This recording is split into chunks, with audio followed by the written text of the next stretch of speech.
बिस्मिल्लाहिर्रहमानिर्रहीम अस्सलाम वालेकुम दोस्तों। आज 14 मार्च 2023 ट्यूसडे है और इस वीडियो में हम एनालिसिस करेंगे फॉरेक्स मार्केट के तमाम इंपॉर्टेंट पेयर्स का, जिसमें gold, crude oil, natural gas, silver, euro USD, GBP USD और आखिर में इंडेक्सेस को भी देखेंगे। दोस्तों, अगर गोल्ड की हम कल की सूरत हाल डिस्कस करें तो गोल्ड मार्केट वाज़े बुलिश ट्रेंड में है और 1913 तक अप हुई। 1913 के आसपास रात हमने स्कैल्पिंग वाली एक दो दफ़ा सेलिंग की और प्रॉफिट बुक किया, और अब ये जो है ना 5 मिनट के टाइम फ्रेम से टकरा के ये देखें मार्केट अप हो रही है और ये दोबारा अप हो सकती है, क्योंकि अगर हम प्रीवियस हिस्ट्री देखें, ये देखें 5 मिनट के टाइम फ्रेम में 200 के मूविंग एवरेज से टकरा के एक दफ़ा अप हुई, दूसरी दफ़ा यहाँ से अप हो रही है, इससे पहले भी यहाँ पे अप हुई, सही हो गया जी। और पहले भी देखें यहाँ से ये 200 के मूविंग एवरेज से टकरा के M5 के टाइम फ्रेम में मार्केट थोड़ी बहुत अप होती रही है। अब दोस्तों, हमारी आज की ट्रेडिंग स्ट्रेटेजी क्या होनी चाहिए ये हम बाद में डिस्कस करते हैं। पहले हम देख लेते हैं न्यूज़। जी दोस्तों, हमारा व्हाट्सएप ग्रुप भी है जिसका लिंक डिस्क्रिप्शन में मौजूद है, आप हमारा व्हाट्सएप ग्रुप ज्वाइन कर सकते हैं। 14 मार्च ट्यूसडे का अगर हम आज का डाटा देखें तो 12 बजे पाउंड से रिलेटेड, जीबीपी से रिलेटेड हाई और मीडियम इम्पैक्ट न्यूज़ आएगी, इसका भी गोल्ड के ऊपर इम्पैक्ट हो सकता है। फर्दर आज बहुत इंपॉर्टेंट डाटा है, पाकिस्तानी वक्त के मुताबिक 5:30 बजे CPI कंज्यूमर प्राइस इंडेक्स का डाटा आएगा। और कुछ दोस्त पूछते हैं सर जी CPI डाटा आने के बाद मार्केट बुलिश होगी या बेरिश। दोस्तों, ये पहले प्रिडिक्ट नहीं किया जा सकता, ठीक है। डाटा आने के बाद फिर हम देखते हैं कि ये डॉलर के हक में आया है या डॉलर के अगेंस्ट आया है, उसके बाद हम डिसाइड करते हैं कि गोल्ड मार्केट किस तरफ जाएगी। अगर ट्रेडिंग व्यू पे हम न्यूज़ देखें तो बैंक्स वगैरह क्रैश हुए हैं। एक तो SVB silicon valley bank America का ये कोलैप्स हुआ है, जिसकी वजह से रिसेशन फियर में इजाफा हुआ है, और गोल्ड को सेफ हेवन समझते हुए ट्रेडर्स गोल्ड को बाय करते हैं, गोल्ड की ख़रीदारी में इजाफा होता है, जिसकी वजह से गोल्ड महंगा होता है। और इसी वजह से गोल्ड ये देखें 1900 से अबव ही है जब से ये न्यूज़ आई है।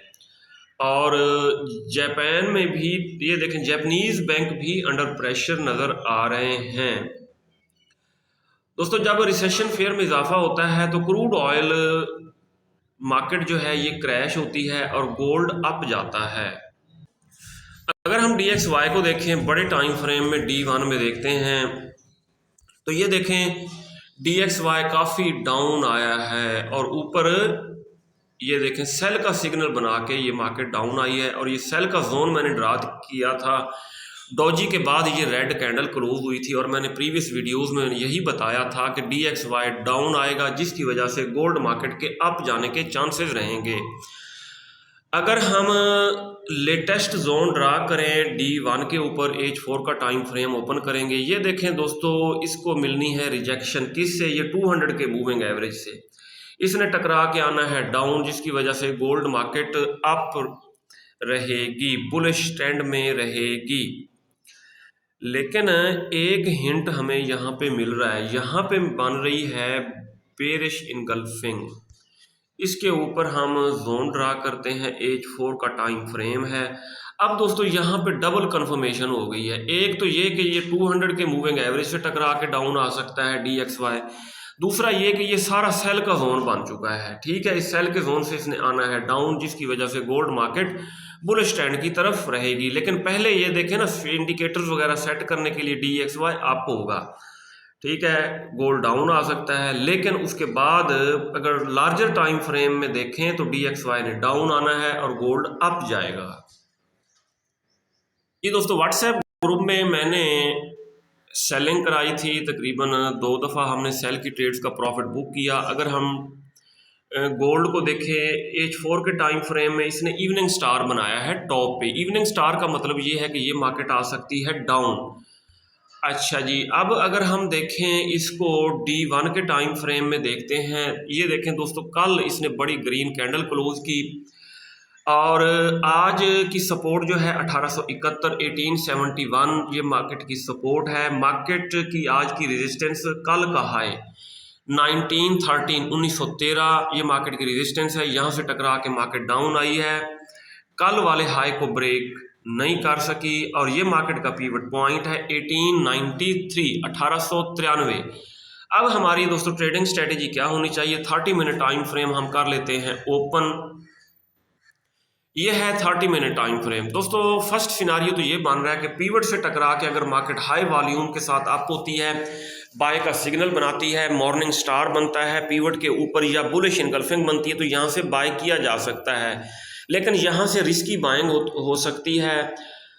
अगर मार्केट इस जोन में आती है और यहाँ पे एक बेरिश इनगल्फिंग फेल्ड और दो बुलिश इनगल्फिंग M1 के टाइम फ्रेम में बनाती है, तो यहाँ से हम बाय कर सकते हैं।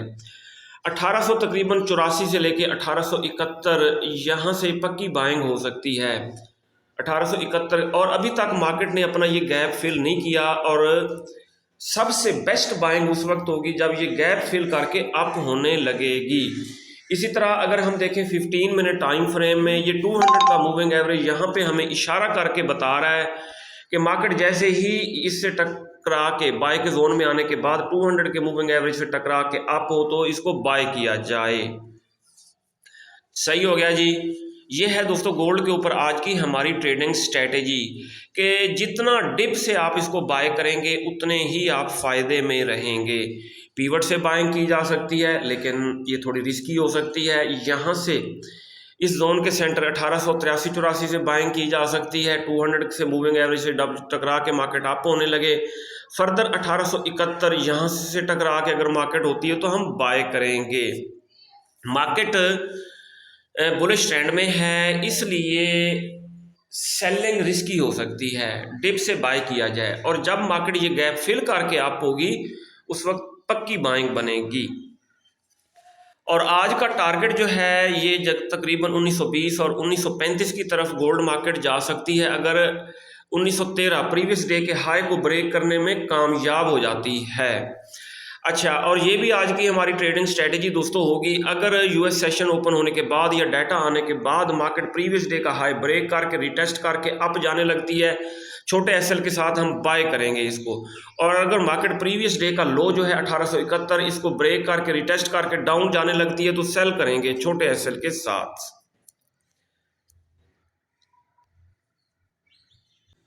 जी दोस्तों, अगर हम क्रूड ऑयल को देखें तो कल क्रूड ऑयल मार्केट क्रैश हुई और तकरीबन 72.4 के आसपास डाउन आने के बाद फिर करेक्शन करने अप हुई और ऊपर सेल का जोन था उससे टकरा के दोबारा डाउन आ रही है। आज की हमारी ट्रेडिंग स्ट्रेटेजी दोस्तों यही होनी चाहिए।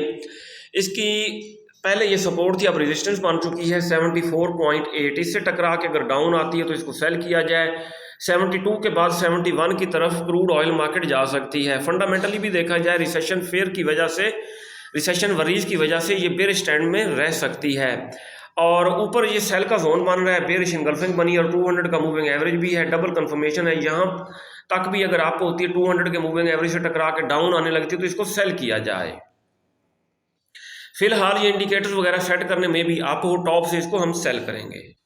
ये दोस्तों जैसा कि नेचुरल गैस के हवाले से मैंने अपनी कल वाली वीडियो में बताया था कि ये डाउन ज़रूर आई है लेकिन बहुत ज़्यादा डाउन नहीं आ सकती और 2.3637 से टकरा के अप होगी, लेकिन उससे पहले ही ये अप हुई और 2.5 या 2.6 समझ लें ये इसकी अब सपोर्ट बन चुकी है, पहले रेजिस्टेंस थी। ठीक है, इसको रिटेस्ट करके अप जाने के ज़्यादा चांसेस रहेंगे।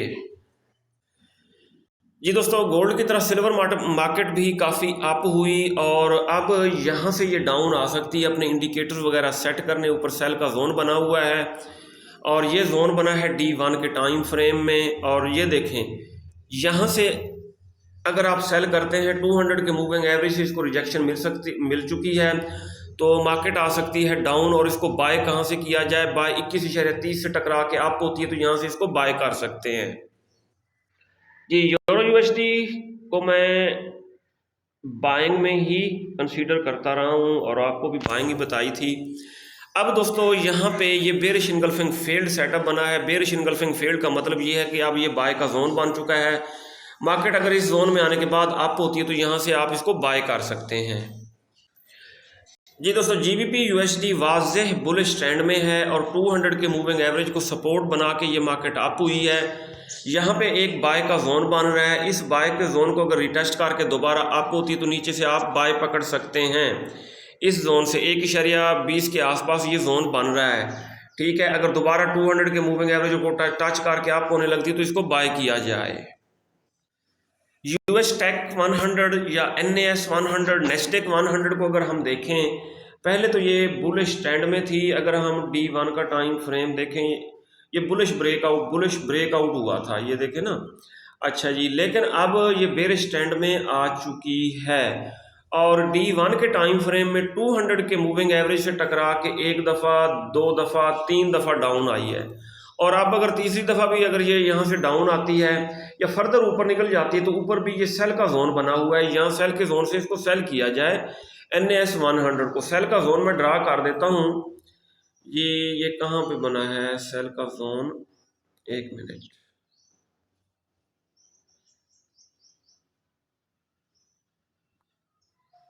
हाँ जी, ये बना है। यहाँ पे एक बेरिश इनगल्फिंग फील्ड बनी है, ये देखें, ये है दोस्तों सेल का जोन।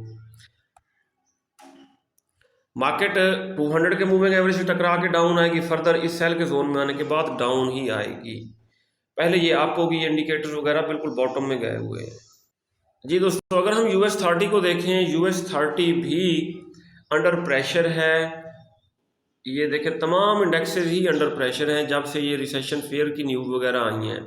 US 30 के ऊपर ये सेल का जोन बन रहा है D1 के टाइम फ्रेम में। मार्केट इससे टकरा के अगर डाउन आती है 33,046 से लेके 32,287, ये सेल का जोन है, यहाँ से इसको सेल किया जाए। ये इंडिकेटर्स बता रहे हैं पहले मार्केट अप होगी और इस सेल के जोन में आने के बाद जब डाउन आने लगेगी फिर हम सेल कर सकते हैं।